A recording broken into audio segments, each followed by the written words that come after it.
ধন্যবাদ জানাচ্ছি যে তারা অত্যন্ত আন্তরিকতার সঙ্গে তাদের কাজ শুরু করেছেন। প্রথমে যে কাজগুলো তারা শুরু করেছেন সে কাজগুলো নিঃসন্দেহে গোটা দেশের জাতির কাছে অনেকটা আপনার আশার সৃষ্টি করছে।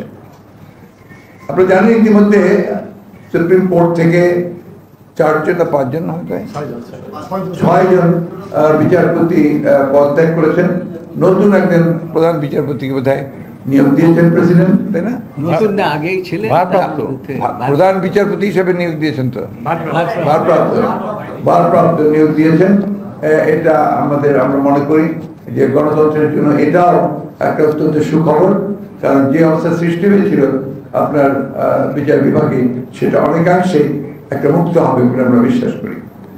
আমরা অত্যন্ত আপনার উদ্বিগ্ন হয়েছি যে দেশে এবং বিদেশে কিছু কিছু গণমাধ্যমে বাংলাদেশের বর্তমান পরিস্থিতি নিয়ে এক বিভ্রান্তিকর আপনার খবর সংবাদ পরিবেশন করা হচ্ছে, এবং সেখানে আপনার বিভিন্নভাবে আপনার সংখ্যালঘু সম্প্রদায়ের উপরে আক্রমণ, জনগণের আপনার আইন শৃঙ্খলা পরিস্থিতির অবনতি, এই সমস্ত বিষয়গুলো তুলে ধরছে, যা আমরা মনে করি যে একেবারেই সঠিক নয়। কিছু কিছু জায়গায় কিছু কিছু সমস্যা তৈরি হয়েছে, নিঃসন্দেহে সমস্যাগুলো সম্প্রদায়গত হবে নয়, ধার্মিক ধর্মীয় হবে না, এগুলো আপনার রাজনৈতিক ঘটনা ঘটেছে। কোথাও হয়তো দেখা গেছে যে আপনার একজন বাড়ি ক্ষতিগ্রস্ত হয়েছে, আমরা হয়েছে, তিনি হয়তো বা আওয়ামী লীগ করেন, সেখানে সেভাবে হয়েছে।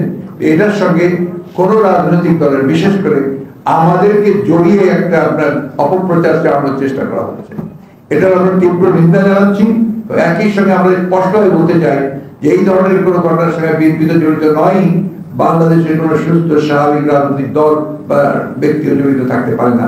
এটা সম্পূর্ণভাবে একটা চক্রান্ত চলছে, যে চক্রান্তে বাংলাদেশের অর্জিত যে আমরা একটা স্বাধীনতাই করবো, নতুন করে আমরা অর্জন করছি, সেটাকে নস্যাৎ করবার একটা চক্রান্ত শুরু হয়েছে। আমরা একটা জিনিস আপনাদের জানিয়ে রাখতে চাই যে এই বিগত আন্দোলনে, এই গত আন্দোলনে বিজয়ের পূর্বে সরকার বাহিনী দিয়ে যে নৃশংসভাবে গণহত্যা করা হয়েছে, সেই গণহত্যার ব্যাপারে আমরা সবসময় কথা বলে এসেছি, এবং জাতিসংঘের উদ্বেগ ছিল এটাতে সবচেয়ে বেশি। আমরা সিদ্ধান্ত নিয়েছি যে জাতিসংঘের কাছে আমরা এই বিষয়ে একটা নিরপেক্ষ তদন্ত চেয়ে আমরা চিঠি পাঠাবো। আমরা এটাও সিদ্ধান্ত নিয়েছি যে আমাদের প্রধান উপদেষ্টা, অ্যাডভাইজার উপদেষ্টা না, প্রধান উপদেষ্টা যিনি, তাকে আমরা চিঠি দেব। একই সঙ্গে আপনার ইউএই, যেখানে আপনার আমাদের প্রায় 50 জন শ্রমিককে বন্দী করা হয়েছে এই আন্দোলনের সমর্থন দেওয়ার জন্য, আমরা তাদের মুক্তির জন্য আমরা এই সরকারকে উদ্যোগ নেওয়ার জন্য আমরা চিঠি দেবো। আমরা চেষ্টা করবো চিঠি দেওয়ার। এই বিষয়টা আমাদের মধ্যে জানিয়ে রাখলাম এই জন্যে যে অনেকে মনে করছে যে আমরা এই বিষয়গুলো বলে কোনো উদ্যোগ নিচ্ছি না। আমরা অবশ্যই এটার উদ্যোগের মধ্যেই আমরা এই চিঠিগুলো পাঠিয়ে দেবো।